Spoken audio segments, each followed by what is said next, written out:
21वीं पुतली की कहानी। हे राजा भोज, इस कथा के माध्यम से मैं तुम्हें एक ऐसी दास्तान सुनाऊंगी जिसे सुनकर तुम हैरान रह जाओगे और शायद सिंहासन पर बैठने का मोह भी त्याग दोगे। राजा विक्रमादित्य के बाद स्वयं उनका बेटा भी इस सिंहासन पर नहीं बैठ पाया था, तो और कोई क्या बैठ पाएगा। मगर इससे पहले मैं राजा विक्रमादित्य की त्याग की कथा जरूर सुनाती हूँ और समझाती हूँ। इस कथा में मेरी एक एक बात को ध्यान से सुनना। यह कहकर पुतली कौशल्या ने कथा सुनानी प्रारंभ कर दी। राजा विक्रमादित्य को अपनी मृत्यु का पूर्वाभास हो चुका था। वे अपना समय धर्म, कर्म और राजकाज दोनों में ही लगाया करते थे। वे बूढ़े हो चुके थे। उन दिनों वन में अपने आवास में साधनारत थे कि अचानक एक रात उन्होंने देखा कि सामने की पहाड़ियों पर प्रकाश पुंज बिखर रहा है। उस प्रकाश पुंज से पूरी पहाड़ी चमक रही है। पहाड़ी की चमक के बीच एक सुंदर भवन स्वर्ण की आभा बिखेर रहा है। इस अद्भुत दृश्य को देखकर राजा विक्रमादित्य ने दोनों देवों का स्मरण किया। उनके उपस्थित होने पर उन्होंने पहाड़ियों की ओर इशारा करके कहा, मुझे उस स्थान तक पहुंचाओ जहां वह स्वर्ण भवन दिख रहा है। दोनों ने राजा विक्रमादित्य को अपने हाथों पर बैठाया। वे उड़े तथा विक्रमादित्य को उस पहाड़ी पर उतार दिया जहां ज्योतिपुंज चमक रहा था और बोले, बस इससे आगे हमारा जाना उचित नहीं है। राजा ने पूछा, क्यों? वह एक योगी का आवास है। उसने अपने आवास के चारों ओर तंत्र का घेरा बना रखा है।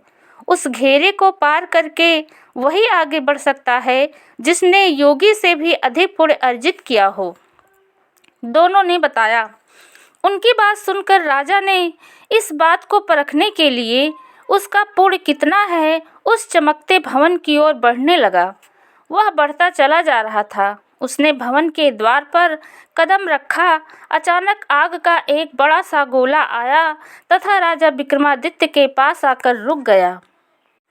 राजा थोड़ा हड़बड़ाए।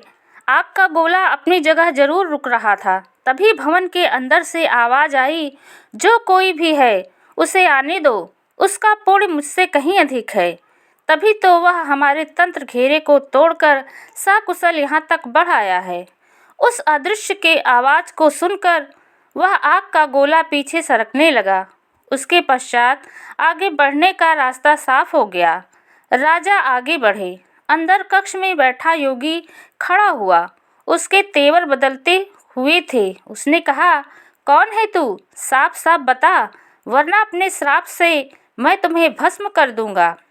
राजा बोले, मैं राजा विक्रमादित्य हूँ। मुझे किसी ने रोका नहीं, इसलिए यहाँ तक आ गया। मुझे आपके दर्शनों की उत्सुकता थी।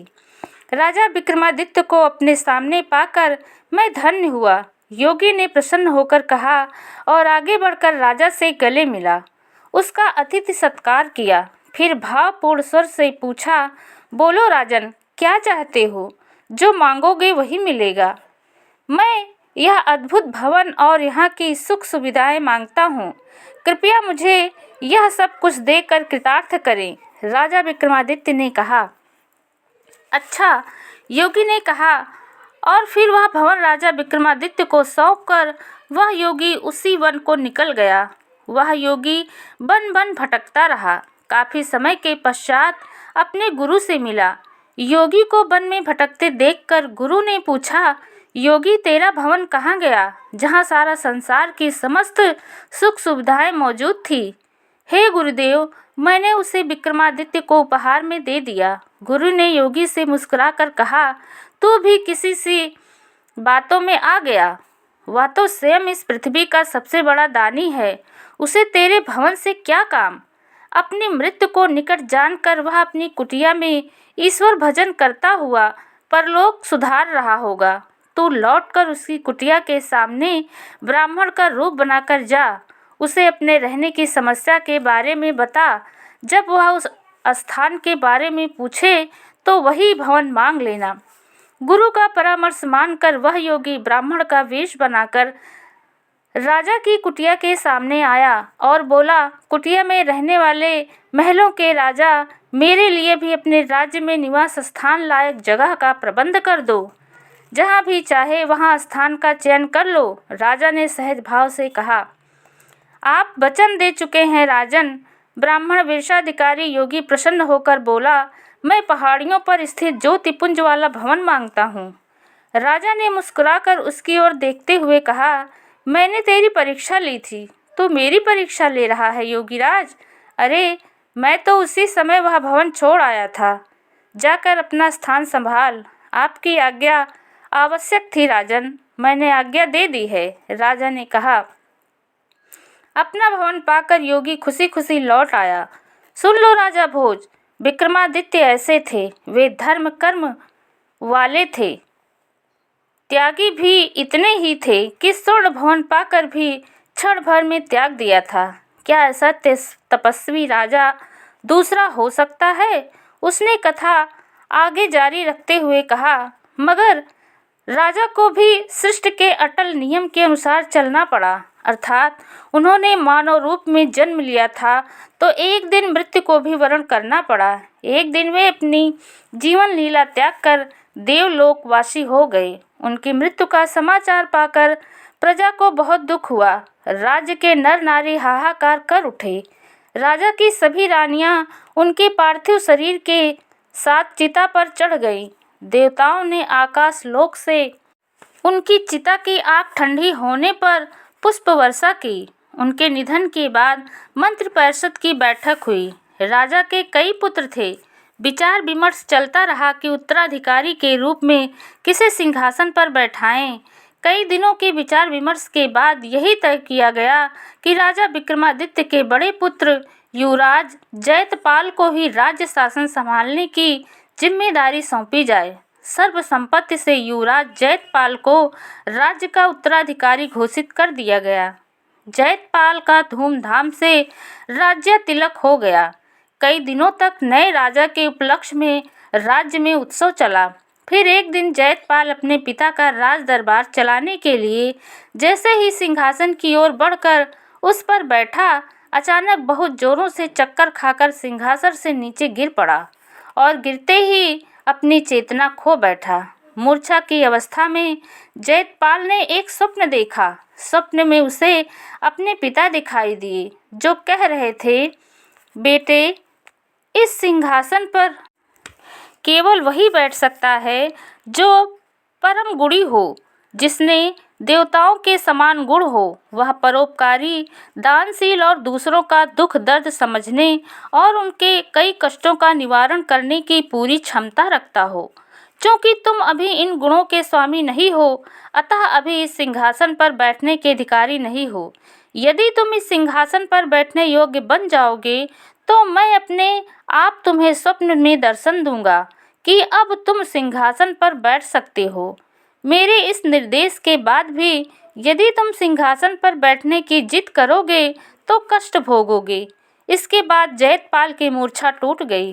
मूर्छा से मुक्त होने के बाद जयतपाल ने अपने मंत्रीगणों को स्वप्न की बात कह सुनाई। कुछ मंत्रियों ने कहा, अरे, स्वप्न की बात से क्या लेना देना, स्वप्न एक भ्रम भी हो सकता है। हमारे स्वर्गवासी राजा विक्रमादित्य स्वप्न देने यूं ही नहीं आ सकते। उन्होंने अपने पुत्र को अनिष्ट से बचाने के लिए ही स्वप्न में दर्शन दिए हैं। कुछ मंत्रीगणों ने अपना मत प्रकट किया। कुछ समझ में नहीं आता कि महाराजा धीराज विक्रमादित्य का पुत्र होने के बाद राजा के पास विक्रमादित्य जैसे गुण क्यों नहीं। कुछ मंत्रियों ने विचारात्मक स्वर में कहा।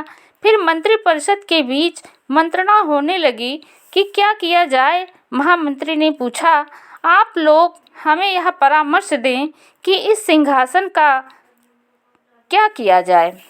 सिंहासन दान में दे दिया जाए, एक ने परामर्श दिया। देवताओं के सिंहासन के दान के लिए उचित पात्र कहाँ मिलेगा, कुछ और युक्ति बताओ। महामंत्री ने कहा, देवताओं से प्रार्थना की जाए कि अपने इस खाली हुए सिंहासन को देवलोक ले जाएं। एक अन्य मंत्री ने कहा, अगर देवताओं को ऐसा करना होता तो स्वर्गीय महाराजा धीराज के शरीर त्यागते ही सिंहासन अदृश्य हो जाता। इससे यही प्रतीत होता है कि देवताओं की इच्छा है कि सिंहासन पृथ्वी लोक पर ही रहे। महामंत्री ने कहा। मंत्रिपरिषद के सबसे वयोवृद्ध मंत्री ने परामर्श दिया, राजन, इस विषय में आप अपने पिताश्री से ही परामर्श करें। यह कैसे संभव है? राजा जयपाल बोले, पिताश्री परलोकवासी हो गए हैं, अब उनसे कैसे मिला जा सकता है? मिला जा सकता है यदि आप उनका स्मरण सच्चे मन से करें। फिर मंत्री ने अपनी बात स्पष्ट की, राजन, आज रात आप सच्चे मन से अपने पिता का स्मरण करके सोएं। रात को वे आपके सपने में अवश्य आएंगे।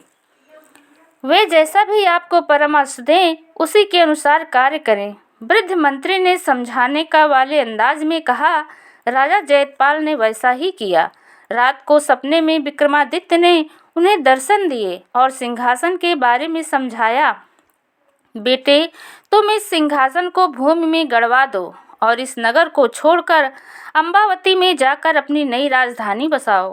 कालांतर में कालचक्र के प्रवाह से जब भी कोई सर्वगुण संपन्न राजा पैदा होगा, वह इस सिंहासन का उत्तराधिकारी बनेगा। सुबह होते ही राजा जयपाल ने सबसे पहले यही कार्य संपन्न कराया। राज्यों के मजदूरों को बुलवाकर एक गहरा गड्ढा खुदवाया और उसे उस सिंहासन को भूमि में दबा दिया। उसके पश्चात वे पिता का परामर्श मानकर अम्बावती चले गए और उस नगर को राजधानी बनाकर राज्य का संचालन करने लगे। कथा सुनाकर पुतली बोली, सुन राजा भोज, जब राजा विक्रमादित्य का पुत्र होकर राजा जयपाल अपने पिता के सिंहासन पर नहीं बैठ सका, तो कोई कैसे बैठ सकता है? इतना कहकर पुतली अपने साथ अपने स्थान पर ही गई। राजा भोज वापस लौट पड़े। पुतली से यह जानकर कि स्वयं राजा विक्रमादित्य का पुत्र जयपाल भी उस सिंहासन पर नहीं बैठ सका, तब राजा भोज ने निश्चय किया कि अब उसे सिंहासन पर बैठने की जिद छोड़ देनी चाहिए। उसने दरबारियों से परामर्श किया कि सिंहासन को उसी स्थान पर गड़वा दिया जाना चाहिए जहां से उसे निकाला गया था।